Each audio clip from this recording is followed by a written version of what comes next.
Welcome to episode 15 of One Question, where we explore the elephant in the room connected with the work we bring to the world.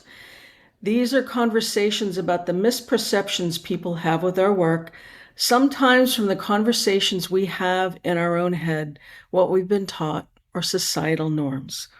I'm your host, Stephanie McAuliffe, an energy alchemist and boundary strategist and founder of the Way of the Diamond Warrior, and I guide leaders to step into the deeper business that their soul is calling for them to offer to the world. Today, we're joined by Elise Sinha. Elise is a women's executive life coach and consultant for nonprofits and academia. Elise is also a co-author for the recently published book, Confident You, The Raw Conversations. Welcome, Elise. I'm really excited for our conversation today. I am too. Thank you for having me, Stephanie. So, Elise, tell us more about the work that you do and what is that elephant in the room, the misperception you want to take a bite out of today regarding this important work you bring to the world. Okay, so I'm a executive leadership coach, mostly for women, but not exclusively for women. And I really love to help women and leaders find their journey, find where they're supposed to be, find the work that fills their cup and gives them purpose. I also do consulting based on my 28 years of corporate experience on professional development, team building, strategic planning, operational excellence, things like that. And for the past 3 years, I've held my own company and have been primarily focused on coaching, and now I'm pretty much evenly split between coaching and consulting. So the elephant in the room. So that's such a great question. I would have to say the most the most elephants that I come across are around belief systems and values that don't define an individual anymore. So when I say that, I mean things like, well, I was always told I had to work, I had to go up a ladder, right? Or I have always perceived professional work as 8 to 6, Monday through Friday. Or my parents instilled in me that you have to make enough money to XYZ, whatever those are. And as people move through their careers, as they mature, as they develop their own set of values, there's often conflict with the values that they've been raised with or what they believed to be true about a career and what their true desires are. Mm-hmm. And it's interesting how that shows up. Sometimes it shows up as imposter syndrome. Sometimes it shows up as burnout and exhaustion. Sometimes it shows up as deep conflict with another person in their professional world or just deep conflict with themselves. And the trick is to get to the bottom of that. Where is it coming from? What does it look like? And then how do we release it and grab hold of what our new values should be? Thank you for that. I'm keying in on the word conflict because I think of conflict like triggers. Many of us were taught to run away from conflict, that if I'm not there, it doesn't matter anymore. Yeah. And yet, in what ways do you help your clients actually lean into the conflict? Because that is where we can find the thing that really wants to be cleared, be it the message that was ingrained in us from 8 generations ago, and it's the family rule of how you're supposed to be and the perception of how you're supposed to be seen in the world. And yet, even sometimes with coworkers, they can be amazing catalysts for us. So how do you, when you work with someone or even with teams, teach them how to lean in and Mhm. actually embrace the challenge of the conflict or the trigger rather than run away and want to be like an ostrich, which really don't put their heads in the sand. But that again is another fallacy that we have learned. Yes, yes. So I love this question. So for individuals, I will do a number of different things. First thing I will do is say, okay, you've got this conflict. What is the best thing that can happen and what's the worst thing can happen? And many times we gloss over what's the best because we go straight to what's the worst. So then I do a visioning exercise. I'm like, well, let's go there. It's 6 months for now, and the worst has happened. Right. And this could be conflict, this could be fear, this could be imposter syndrome. It kind of works for all of them. Mm-hmm. And I really make my clients describe it in detail. What is happening? If you don't deal with this conflict, what does the future look like? How does it feel? What's happening around you? What is your ability to move in this situation? And what we usually uncover is that it's not nearly as bad as the picture we created in our minds, Mm-hmm. right? Right. And number two, there's a pretty easy way out. So sometimes we can get to that conflict resolution just by going into that worst case scenario. If not, sometimes we need to go deeper inside. I'll use a little somatic um, um, working, and we really go in and we name it and we talk about it and we let our bodies give us the answer. That's always very, very helpful. And then I give strategies on how to tackle that conflict head on because you Nice. need to see what the worst is in order to be able to say, okay, well, I don't want to go through all that. Let me just deal with it. And so then we start talking about courageous conversations and negotiating and coming to the table as a partner and, just the regular conflict resolution toolkit. That's awesome because I think when we see where it comes from, Mhm. we can see that, oh, this is one of the things I'll have my clients do is draw out their family tree and put an adjective next to each person because this is where we can start to see patterns. So when we see where it comes from, it's like, oh, this isn't really mine.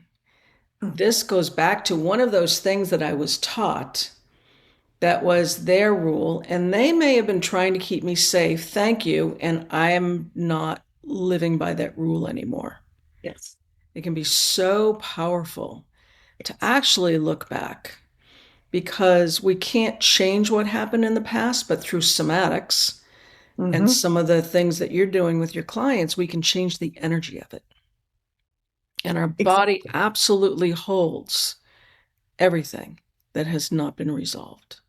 And holds the answers so many times Mm-hmm. that our consciousness will not let us get to. That's the most remarkable part about all of that is that you get to an answer or Mm-hmm. you get to a root cause. Because our ego is trying to keep us safe, and yet our Exactly. ego is working based on what it knows. Right. Right. So part of that is always giving gratitude Mm-hmm. to what is trying to protect us. How does this differ with your work with nonprofits? So my work with nonprofits, academia, and I do some for-profit work. Mm-hmm. Now I'm gaining more of that area. Yeah. It's really workplace tools. If Okay. I'm coming in and doing workshops or doing retreats, I'm really focusing on workplace tools, getting to the bottom of how individuals think, how they operate, so that we can maneuver. I am a DISC assessment certified, and I will bring that into it. Mm-hmm.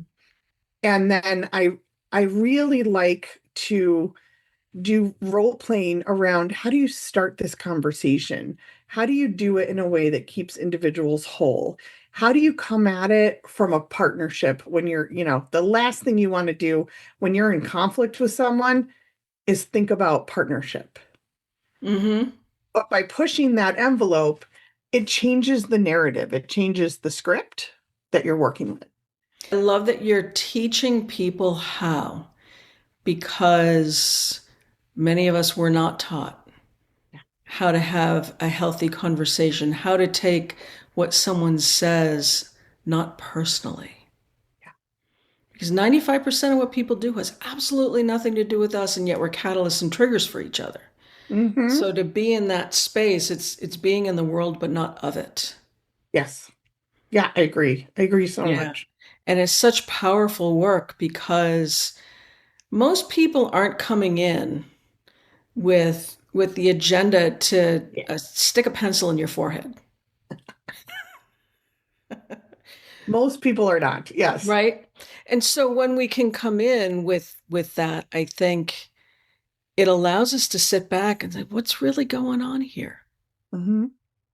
The other thing that is so important that I find especially fun to do with nonprofits is put the mission in the middle, right? Mm-hmm. So it's not this person has their own agenda, or they're not listening, or they just don't want to do anything I want to do.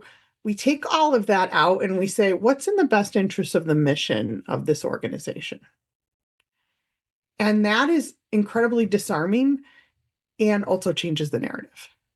Totally, because you're Because not now it's not about me and it's not right, about you. right. It's about how do we come together to serve the mission. And nonprofit people who work in nonprofits, they don't go to work in nonprofits for the money. They don't go for the fame or the glory. They go because they're incredibly passionate to the mission. I love that. And even in a corporation, I think this could apply as well as like when we're looking at from a collective, why Yeah. are we doing what we're doing? A very short story. When I still worked on Wall Street, I asked our CFO why we were spending hundreds of millions of dollars on global transformation program, and he couldn't say why. So how can we get attached if we don't know why we're doing what we're doing? Mhm. So I Yes. think connecting with the mission and the why Yes. behind it Yeah. is really critically important. Yeah. I like it because the mission is the why, Hmm. but I like how you framed that. It's the why. What. And then also, if all of those things fail, then I fall back into the tenets of change management. So, Hmm. what's in it for me? Why does this behoove you to resolve? What's in it for you? What's in it for them? But when we can go into, with them, what's in it for me, that will usually bring us over the finish line. I love that because Yeah. change management is not easy, and yet it's so vitally necessary. And to your point, when we can get ourselves out of the middle of the conversation and yet still know how it's going to empower us, well, then we get to attach to the mission and the why. Exactly. I, Exactly. I love that.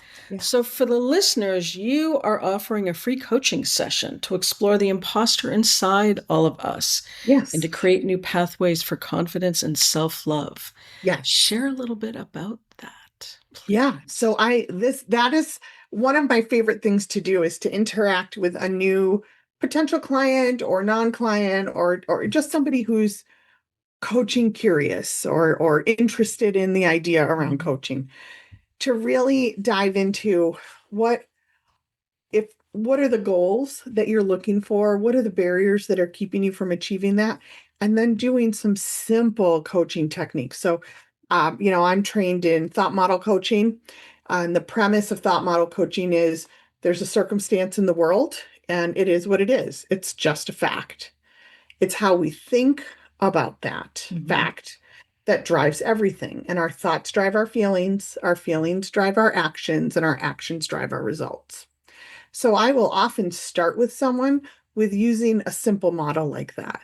What's going on in your life? What is something you're struggling with? And bring them right through the model and show them that it isn't that fact that's out in the world, because that's just a fact. It's what we do with it internally. It's how we Mhm. think about it, which in turn, how we feel, what we do with it, and what the result is. So I'll bring them through that model we'll talk about it. And there's usually some eye-opening around there when I present their result. Do you see that it's not the fact out there, it's your thinking about it? Mm. And then we'll reverse it. And okay, this is the result you have now that you're not happy with. What's a result you'd rather have? And then we go backwards. All right, in order for that result to be true, what actions do we need to take? And when you do all those actions, or what actions do we need to stop doing? Sometimes that's even more important. When we do those things and stop doing those things, how will we feel? And when we feel a certain way, what's a new thought that we have about this fact? The fact has not changed, right? Right. So I love to just start very simple and very basic with a thought model. If we're having trouble, I will go into a somatic, let's take some deep breaths, let's close our eyes, and let's get into what our body is telling us. But I don't usually do that on the first try because you need to build some trust first. Yeah. And I love that you can either bring them forward to back or backward to forward. So the link Yeah, for that will be down in the notes yeah. below our conversation. And Elise, thank you so much for an awesome conversation and exploring the one question. Thank you so much for having me. I love talking about this, and I love the work that you're doing with the one question across a variety of individuals. Thank you for doing this work. Thank you.